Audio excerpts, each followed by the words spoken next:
Na mpenzi mtazamaji wa runinga yetu ya Kisii Hot TV, na kukaribisha tena kwenye habari zetu ambazo zimekita kambi. Na hivi leo mida ya saa 11 katika maeneo ya Bobasi, that is in Kisii County, kuna mwili ambao last time my people we talked about a certain body yenye ilikuwa ifufuliwe, like a man alikuwa amezikwa. His family members walikuwa wanajua ni yeye, he was dead and whatever, so alikuwa amezikwa. But all of a sudden it came to be known out that the guy is alive, alikuwa Nairobi and alikuja home.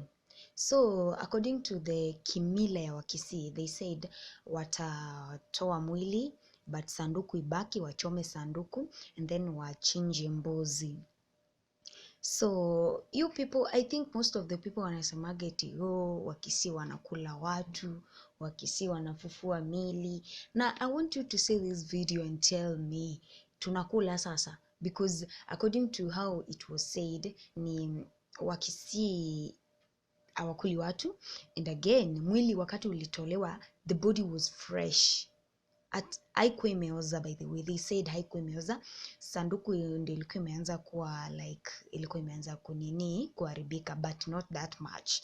So the wanakijiji wenye walikuwa hapo walisema actually the body was fine, mwili ilitolewa ikapelekwa. Na because ni kimila ya Wakisii, lazima wangechinja kuku, wachome hiyo sanduku, and then everything will be fine. So my fellow peoples, wenye wako hapo nje mnasema Wakisii tunakula watu, sisi actually hatukuli watu, we don't eat. Na kama watu wangekuwa wanakula hata hiyo mwili ingefufuliwa, because it was shocking. Juu watu walikuwa nadhani watakosa sanduku ama watakosa mwili, watapata ishachukuliwa, lakini who is God, mwili ilikuwa hapo very fresh.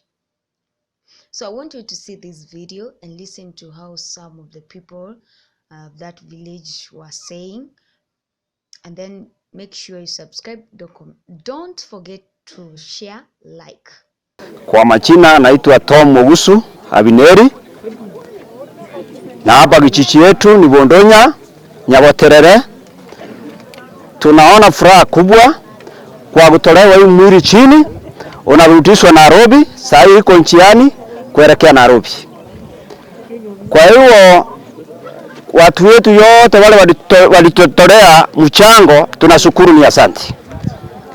Hata kijana wetu wako Nairobi pale, ni sita kufika nyumbani hapa, lakini sasa bila tutamaliza hii kimira, tutamaliza kila kitu, tuchinje mbuzi, turutize kwa simu ndani, arabu ndio kijana wetu waingie, ndio arudi hapa nyumbani.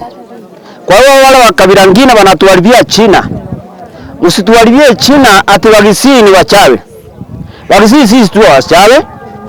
Sisi bado wana mtu mahali anakuliwa. Tangu nilikuwa mtoto mimi nasikia Wakisii ati Wakisii ni wachawi. Wakisii sisi sio wachawi. Mimi bado wana hata mchawi hakuna hapa Kisii. Kwa majina naitwa Kefa Nyaboga, ama jina la kidhani naitwa Kitumbua kimeingia mchangani. Hili ni jambo la kustusha sana wakati tulipata kama tumeshika mtu mwingine, wakati ndugu yetu alitupigia simu.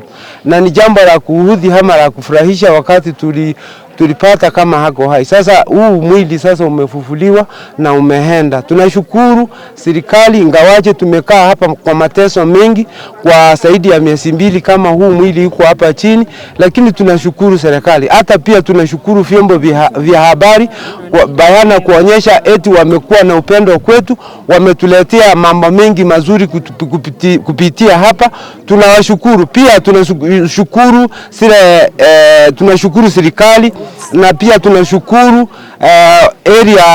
wale watu walitusaidia wakati tulikuwa na huu msiba ingawaje msiba, lakini sasa wakati tulipata ndugu yetu amerudi, tumefurahi. Hata saa hizi tunashukuru Mungu kwa sababu tumefunguliwa njia nyingi za kufanya jambo. Ninaweza sema kwa hisani wazuri, hili nyumba hii kijana ameingia huu mwili uliingia. Sasa kwa kimila chetu hawezi ingia ndani.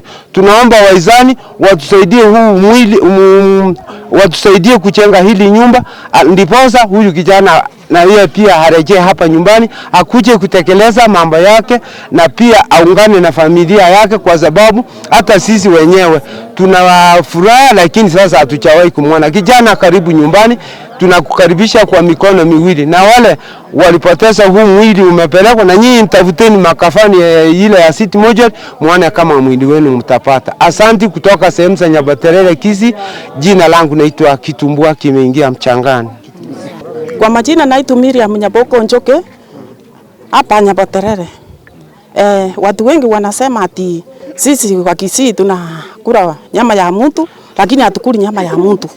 Na tena kitu mimi nasema kizuri serikali yetu, na niambia asanti kwa kutusaidia huyu mwili. Kwa sababu huyu mtu tunamfanyia sherehe kubwa. Sherehe hiyo tunakula, tunamlinda vizuri mpaka mahali anawekwa kwa simu. Naambia makabila yote sisi hatukuli nyama ya mtu. Hiyo makabila yote nanyambia sisi hatukuli nyama ya mtu. Kitu kizuri tunasaidia watu wa kutufanyia mchango, tunawarudishia. Ni asante sana kwa kutusaidia huyu mtu aende kwao.